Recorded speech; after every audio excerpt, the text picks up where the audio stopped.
Hello, David here with MarineMax Lake Hopatcong. Today we're on our showroom. I have a very beautiful 2026 Harris 230 Solstice.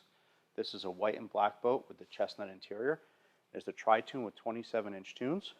If you come on back, we'll show you the rest of the boat. We've moved up on the interior of this beautiful boat. You can see the Solstice has the upgraded interior with cross-stitching, two tones.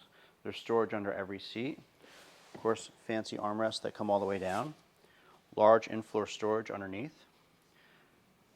The Solstice is also standard with the raised helm. We brought this boat in with the large Simrad screen, digital throttle, digital shift, JL audio, subwoofers, amplifiers, very loud sound system. As I come back, this is the single lounger. This is in the seating forward position. You can easily switch it to 45-degree angle. It also goes all the way flat. The rear seat cushion comes up to lounge forward with a cooler aft, stereo controls, charger ports, and of course a Halo Bimini top above our head. As you can see, this boat is in our showroom. Come on down to MarineMax. Let's check out the rest of the boat.